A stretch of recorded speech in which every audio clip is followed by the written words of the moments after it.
আসসালামু আলাইকুম ভাই। ওয়ালাইকুম আসসালাম। ভালো আছেন? জি আলহামদুলিল্লাহ, আপনারা ভালো আছেন? আছি আলহামদুলিল্লাহ ভালো। ভাই প্রবাস জীবনে কতদিন হচ্ছে আপনার?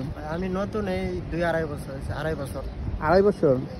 তো যখন আসছিলেন কত টাকা খরচ করে আসছিলেন? আমি তো আসছিলাম 6.5 লাখ 30।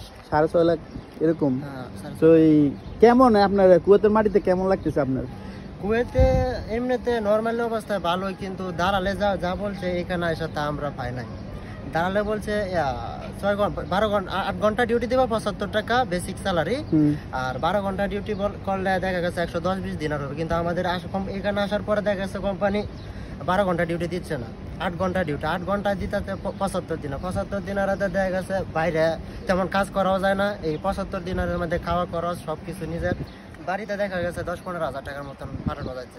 এভাবে কি আর মানে প্রবাস জীবন সুখী হয়? আচ্ছা, এই যে দালালে আসার আগে বলছিল 75 টাকা বেতন দিব, আপনার পাশাপাশি ওভারটাইম করতে পারবেন, এরকম কোনো কিছু আশ্বাস দিছিল? হ্যাঁ, আশ্বাস যে দিছিল, আপনি ওভারটাইম করে মাসে আরো 50,000 টাকা ইনকাম করতে পারবেন, এরকম কিছু বলছে এরকম দালালে। কিছু বলছিল? দালালে বলছে। আচ্ছা, তো এখন তো ওভারটাইম ফান নাই, আপনার ওভারটাইম নাই। এখন যে পরিস্থিতি দেখা গেছে বাইরে কাজ করলে পুলিশে বিভিন্ন সমস্যা করে, এই জন্য বাইরে কাজ করা তেমন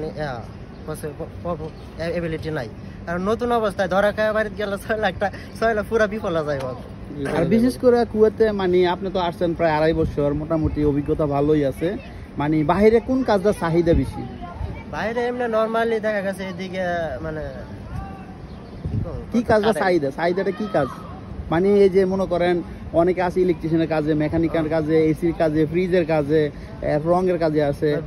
এই বিষয়ে আর কি বাইরে আসতে হলে কিছু মানে দক্ষতা প্রয়োজন।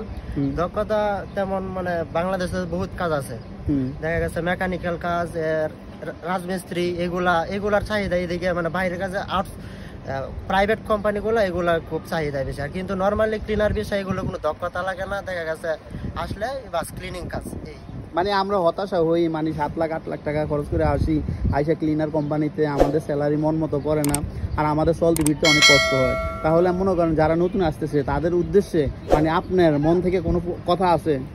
তাদের উদ্দেশ্যে কথা একটা, তারা যদি আসতে চায় তাহলে কিছু দক্ষতা অর্জন করে আসাটাই সবচেয়ে ভালো। কারণ এখানে আসতে হলে মানুষ বিদেশ দক্ষতাটাই বেশি মানে মূল্যায়ন করে। কারণ কাজের মধ্যে গেলে বিভিন্ন কাজে দেখা গেছে দক্ষতা লাগে আর কি। তো আজকে পার্কে কি ঘুরতে আসছেন নাকি? হ্যাঁ, এই যে 8 ঘন্টা ডিউটি করার পাশাপাশি একটু শুক্রবার ছুটি পাইলাম, তাই বন্ধু বান্ধবের সাথে এদিকে আসা আর কি। তো এই কেমন লাগতেছে? হ্যাঁ জি, ভালোই লাগতেছে। চারদিকে পরিবেশ, মনোরম পরিবেশ। ডিউটির ফাঁকা ফাঁকা একটু ঘুরে ফিরে ঘোরাঘুরি অবশ্যই সবারই প্রয়োজন, ভালো লাগে। রুমে আর কতক্ষণ বসে থাকবো তারা। ওকে, ঠিক আছে ভাই, আশা করি আপনার এই ভিডিও থেকে অনেকে অনেক কিছু দেখতে পারবে, শিখতে পারবে, অনেক উপকার হবে, অনেক ইনফরমেশন দিচ্ছেন। ধন্যবাদ ভাই আপনাকে। ওকে ভাই, ভালো থাকবেন। আর ভালোবাসা অবিরাম, সাপোর্ট চাই অল টাইম ইনশাআল্লাহ। যে ধরনের ভিডিও দেখতে চান ইনশাআল্লাহ কমেন্ট করবেন, আর সাপোর্ট চাই, ভালোবাসা দিবেন আর কি।